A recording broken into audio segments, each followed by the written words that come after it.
Selamat siang, salam sejahtera bagi kita semua. Perkenalkan, saya Mas Yudi, salah satu dosen dari Prodi Desain Komunikasi Visual, Fakultas Seni dan Desain, Universitas Multimedia Nusantara. Saya mengajar beberapa mata kuliah, baik itu yang praktek maupun yang teori, seperti tipografi prinsipal, VCD 3, kemudian media production teknik, dan komputer graphic design. Pada kesempatan yang baik ini, saya akan menjelaskan salah satu dari mata kuliah yang saya ampu, yaitu media production teknik. Untuk itu, izinkan saya share screen RPKPS Media Production Teknik. Ini adalah rencana program dan kegiatan pembelajaran untuk mata kuliah Media Production Teknik. Mata kuliah ini diajarkan di semester keempat dan bersifat wajib. Media Production Teknik adalah mata kuliah yang membahas dan mengajarkan proses dan produksi berbagai macam media yang ada di pasaran saat ini. Mata kuliah ini membahas dari sisi teori dan praktek, dari sebuah konsep, desain, hingga menjadi sebuah bentuk atau model nyata. Pembahasan berkisar pada produksi media cetak seperti digital printing, offset printing, dan teknik manual cetak lainnya, misalkan sablon dan linocut. Capaian pembelajaran dari media production teknik adalah mahasiswa mampu mengelola proyek desain komunikasi visual baik profesional maupun wirausaha. Capaian pembelajaran mata kuliah, mahasiswa mampu memproduksi materi siap produksi sesuai dengan teknik dan perencanaan, printing dan finishing. Sedangkan subcapaian pembelajaran mata kuliah ini, yang pertama, mahasiswa mampu memahami teknik produksi, baik itu cetak tradisional maupun modern, sesuai dengan kebutuhan desain komunikasi visual. Kemudian mahasiswa mampu menentukan dan merencanakan budget dalam proses produksi sebuah media. Kemudian mahasiswa mampu membuat materi siap produksi baik di media cetak maupun di media digital, serta mahasiswa mampu mempraktikkan proses printing pada karya desain komunikasi visual. Nah, mata kuliah ini seperti mata kuliah yang lain akan diajarkan selama 14 kali pertemuan. Di pertemuan-pertemuan yang akan dilalui dalam satu semester, kita akan membaginya ada yang bersifat teori dan ada yang bersifat praktikum. Di pertemuan pertama misalkan, kita akan bahas tentang ruang lingkup teknik produksi. Ini bersifat teori, kemudian penelitian di lapangan tentang media above the line, below the line, dan through the line. Kemudian penelitian di lapangan lagi tentang material yang banyak digunakan untuk print. Nah, selanjutnya pertemuan keempat, 5, 6, dan 7, serta nanti UTS, ini lebih bersifat praktikum. Misalkan pengenalan tentang sablon, kemudian ada praktik sablon manual maupun digital, kemudian pengenalan tentang linocut. Nah, linocut ini cukup menarik karena linocut atau yang dulu kita kenal sebagai teknik cukil kayu adalah salah satu teknik yang mendasari teknik cetak yang digunakan sampai hari ini. Kemudian di pertemuan 8 itu akan ada pembahasan tentang berbagai macam kertas, baik itu ukurannya maupun finishing printnya. Kemudian membuat materi yang siap untuk dicetak. Kemudian di pertemuan 10, 11, dan 12 ini kita akan bahas tentang modern printing. Ada digital printing, ada offset, dan ada large format print. Kemudian ada 3D printing, dan ada packaging serta merchandise. Kemudian di 13 dan 14 ini ada planning dan budgeting. Kemudian evaluasi yang direncanakan pada perkuliahan ini adalah yang pertama tentu saja UTS, ini bobotnya 30%, kemudian UAS ini sama 30%, dan aktivitas. Aktivitas ini terdiri dari tugas, kuis, diskusi, dan presentasi. Total bobotnya adalah 40%. Kemudian kalau kita perhatikan rencana kegiatan pembelajaran mingguan atau saat tatap muka di kelas, detailnya kita bisa lihat seperti ini, bahwa seperti yang tadi dijelaskan, mata kuliah ini akan membagi kelas menjadi teori dan praktikum. Minggu pertama misalkan kita akan ada teori, minggu kedua bisa saja teori atau praktikum. Minggu berikutnya, kalau kemarin teori, maka biasanya kita akan melakukan praktikum dan seterusnya sampai mahasiswa benar-benar memahami bagaimana teknik produksi sebuah media, baik itu secara digital maupun secara cetak konvensional. Oke, baik, itu tadi tentang RPKPS. Sekarang saya akan coba share materi pembelajaran di salah satu pertemuan media production teknik ini. Hari ini kita akan bahas tentang modern printing, yaitu digital printing dan offset printing. Kita mulai dengan digital printing. Digital printing adalah metode percetakan dari gambar berbasis digital yang biasanya berupa file, kemudian bisa langsung dicetak di berbagai media dengan cara yang instan. Printing ini merupakan hasil inovasi dari metode percetakan konvensional yang muncul seiring dengan kemajuan teknologi digital. Nah, kita bisa lihat alurnya. Teknik digital printing ini memiliki kelebihan yang tidak dimiliki oleh teknik cetak konvensional, yaitu tidak memerlukan proses pracetak. Apa itu proses pracetak? Nanti kita akan bahas. Umumnya, digital printing memiliki biaya produksi yang lebih tinggi untuk persatuannya dibanding metode cetak konvensional, seperti cetak offset dan sablon atau screen printing. Akan tetapi, teknik digital printing ini memiliki kelebihan yang tidak dimiliki oleh metode percetakan offset maupun sablon, yaitu tidak memerlukan pracetak. Pracetak ini antara lain pembuatan film, pembuatan plat ya untuk cetak offset, serta afdruk screen untuk sablon. Karena prosesnya yang dilalui ringkas, digital printing menjadi lebih banyak digunakan untuk pengerjaan cetak dalam jumlah skala kecil, mencetak dengan waktu yang sangat cepat. Sekarang kita coba bandingkan alur proses kerja antara offset printing, screen printing, dan digital printing. Dalam offset printing, minimal ada 4 sampai 5 langkah yang harus dilalui. Pertama, kita siapkan gambarnya, kemudian kita bikin film, ya. Kemudian kita ubah filmnya menjadi plat. Saat ini sudah ada teknologi tanpa film, kita bisa langsung menggunakan CTP atau komputer to plat. Kemudian kita mounting platnya ke mesin, kita siapkan mesinnya, baru kita dapatkan media hasil cetaknya. Nah, ini sebenarnya memakan waktu yang cukup panjang ya untuk persiapan dari sebuah file gambar sampai siap di mesin, kemudian mesin berjalan sampai bisa dapatkan hasil cetaknya. Nah, sedangkan untuk screen printing ini juga lumayan ya, lumayan panjang waktu yang diperlukan. Misalkan kita harus bikin gambarnya terlebih dahulu, kemudian gambarnya kita cetak, dijadikan film atau di print di kalkir.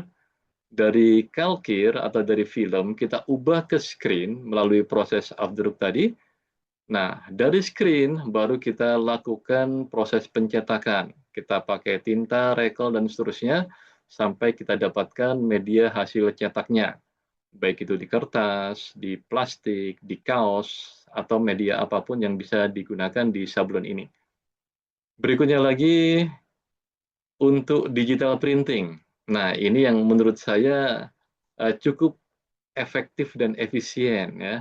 Kita punya gambar atau kita bikin gambar sebelumnya, setelah gambarnya siap, kita tinggal lakukan pengeprintan ya.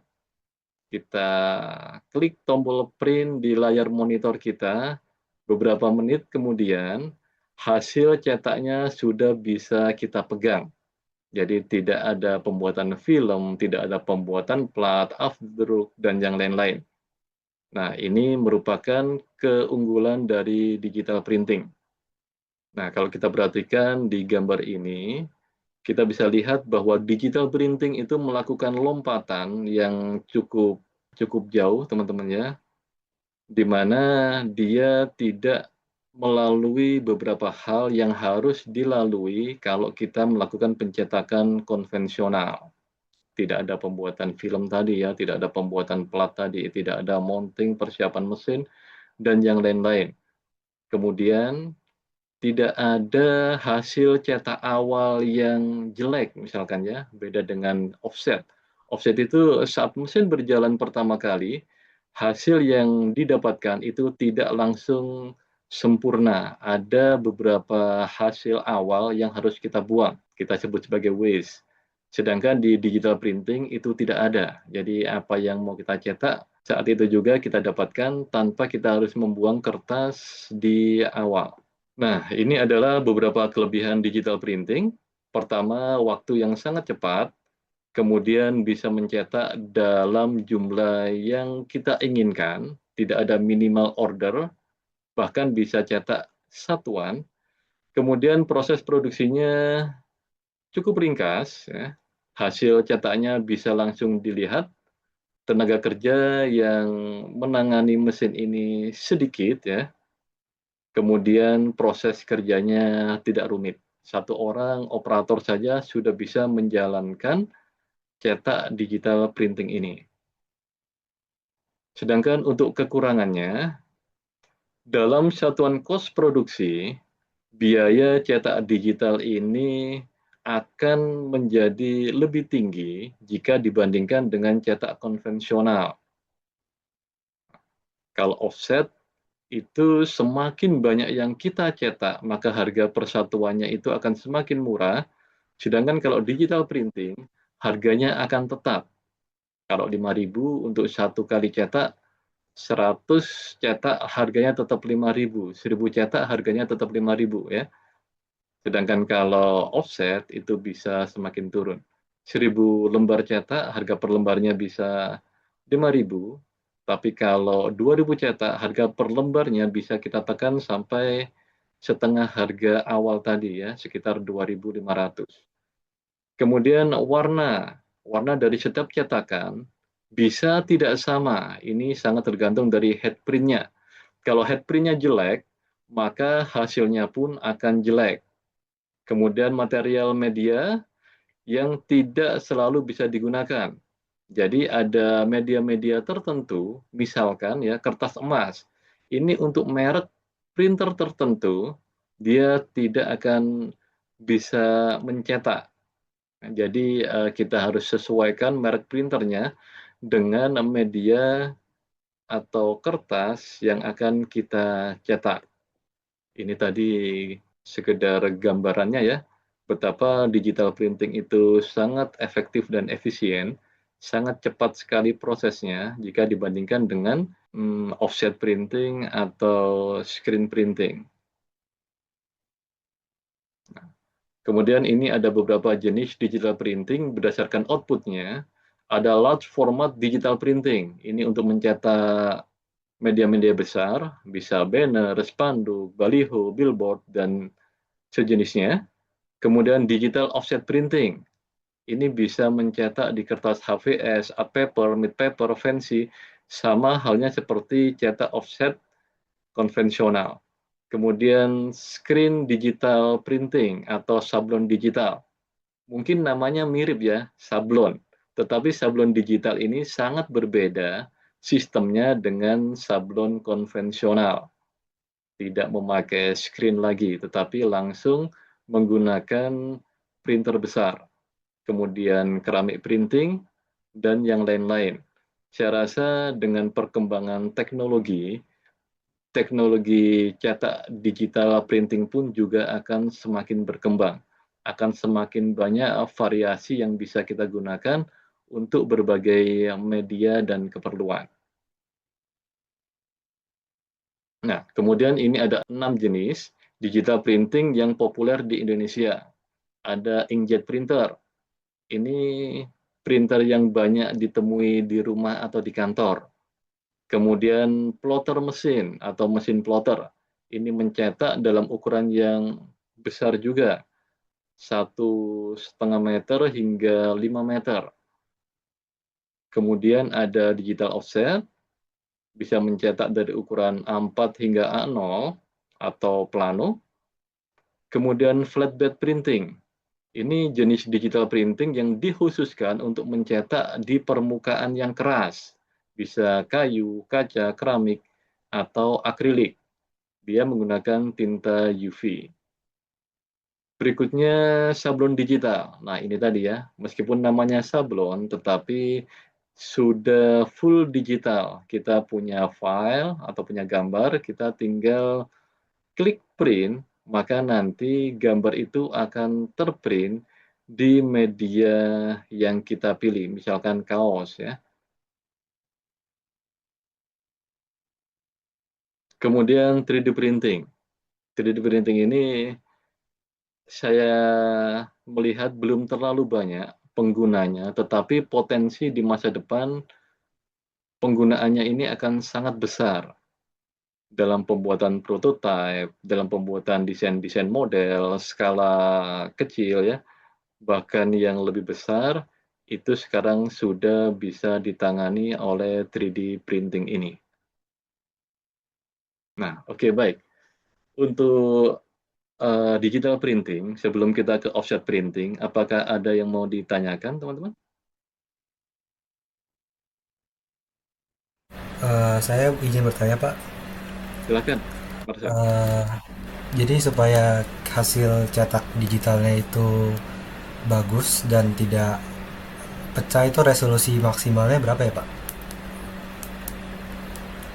Oke, baik. Kita memang sering sekali mendapati hal yang tampak bagus di monitor, tetapi ketika kita print, ternyata hasilnya tidak sebagus yang kita bayangkan. Nah, di sini kita tahu bahwa sebuah file, khususnya bitmap, itu memiliki ketergantungan kualitas pada resolusi. Resolusi yang dimonitor, yang sering kita lihat, itu biasanya 72 sampai 90-an piksel per inci. Nah, ketika kita mau mencetak gambar tersebut, entah itu di kertas atau di media yang lainnya, maka kita perlu ubah resolusinya menjadi lebih tinggi. Karena dari piksel per inci, dia akan diubah menjadi dot per inci yang memiliki densitas yang harus lebih tinggi dibandingkan tampilan saat di monitor.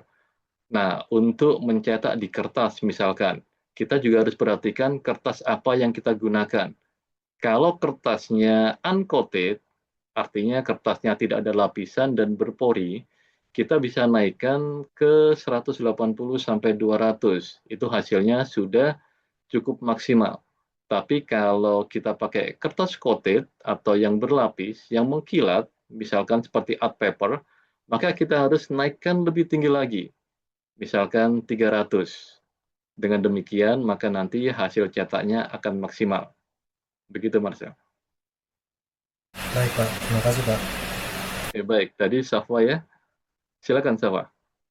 Bapak izin bertanya, sering Silakan. banget hasil cetak tuh beda sama file asli yang ada di monitor. Apa ini karena salah resolusi atau ada faktor lain, Pak? Oke, ya.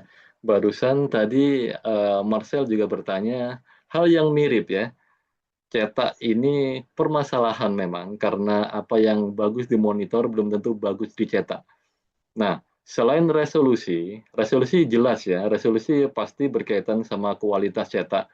Ada beberapa hal yang perlu kita perhatikan juga.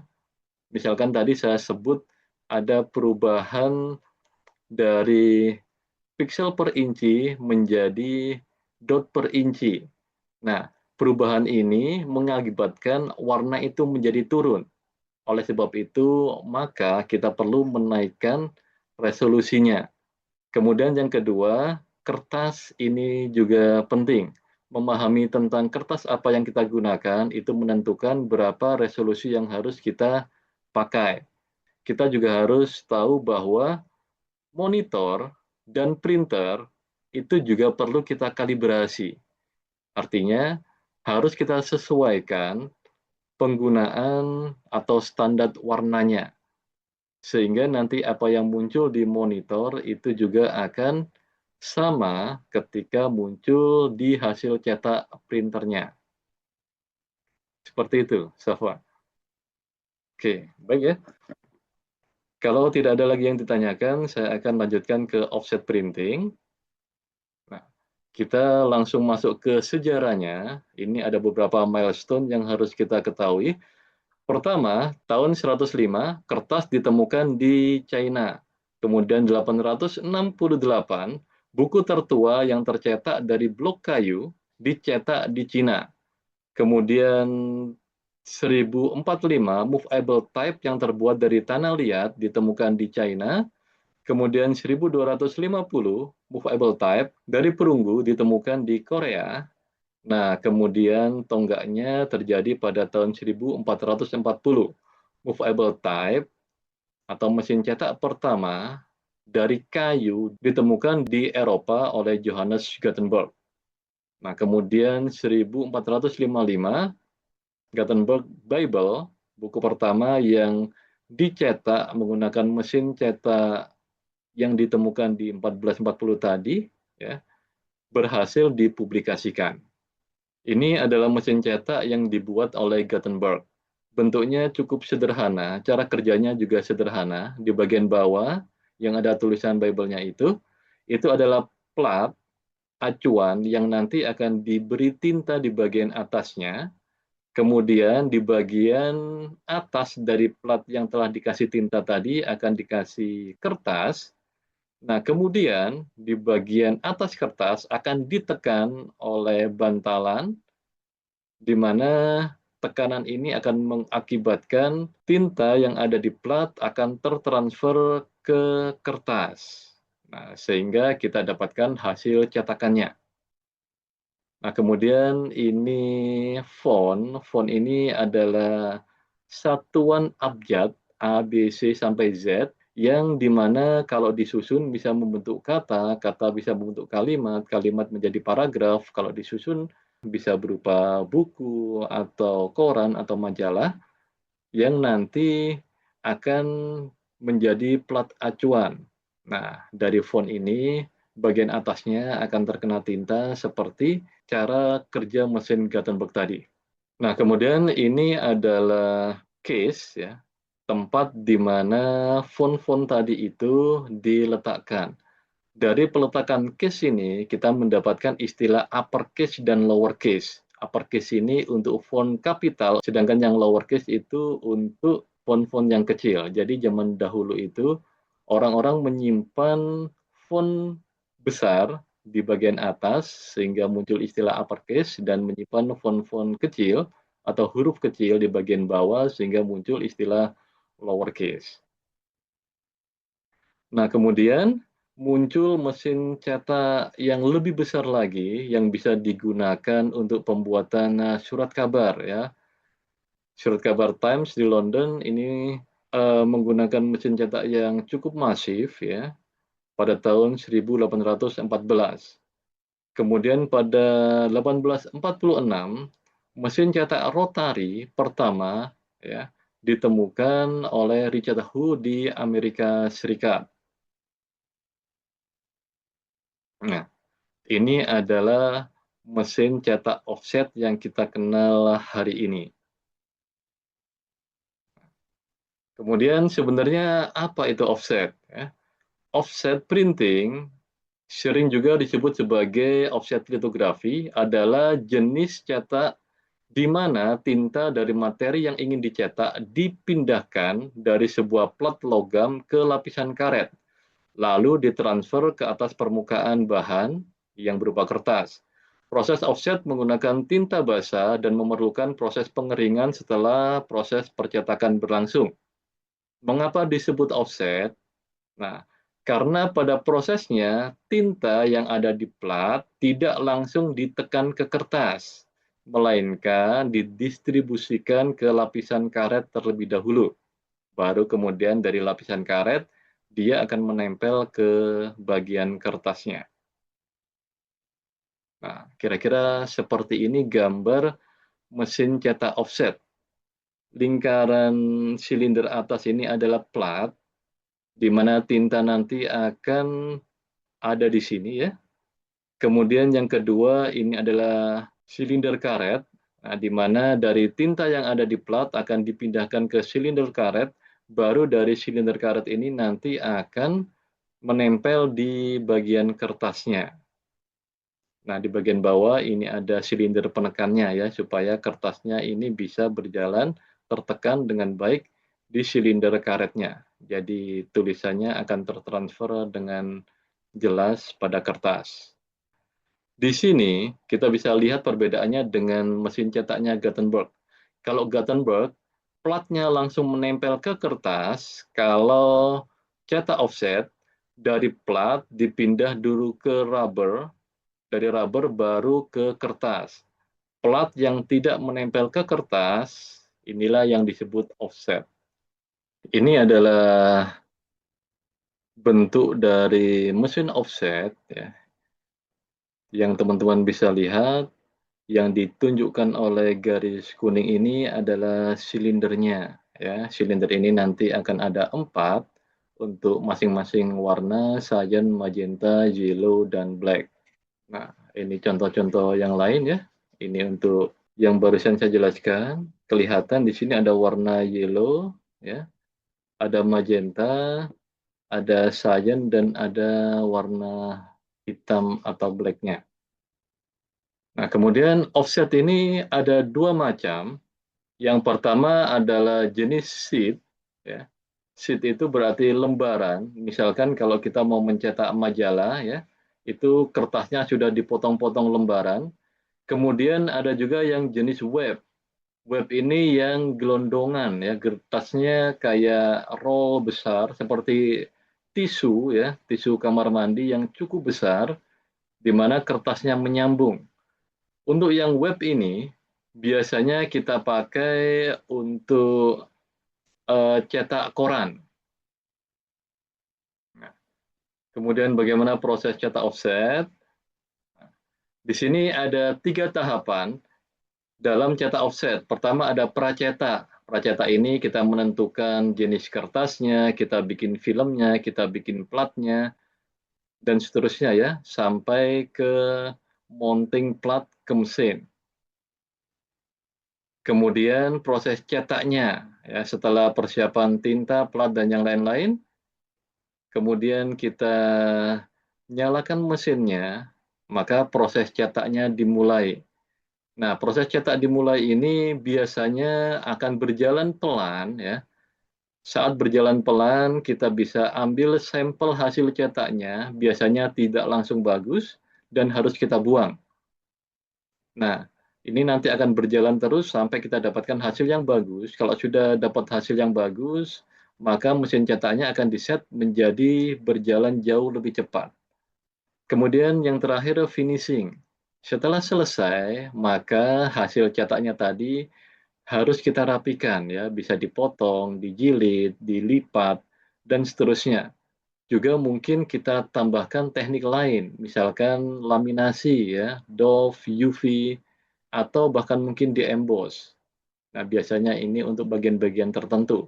Kalau buku biasanya ada di bagian covernya. Nah, kemudian keunggulan dari offset. Yang pertama, semakin banyak yang kita cetak, maka biayanya akan semakin murah. Kemudian waktu produksinya singkat. Singkat ini artinya saat sudah ketemu setting yang bagus hasilnya, maka dia bisa berjalan sangat cepat sekali. Kemudian mesin cetak offsetnya bisa menghasilkan warna yang lebih konsisten, bertahan lama, dan tidak mudah pudar. Kemudian konsumen dapat memilih berbagai jenis warna karena mesin offset ini memiliki koleksi warna yang beragam. Oke ya. Sekarang tugas kalian adalah mengunjungi tempat-tempat percetakan supaya bisa langsung melihat seperti apa mesin cetak offset atau digital printing ya, atau bahkan mungkin sablon.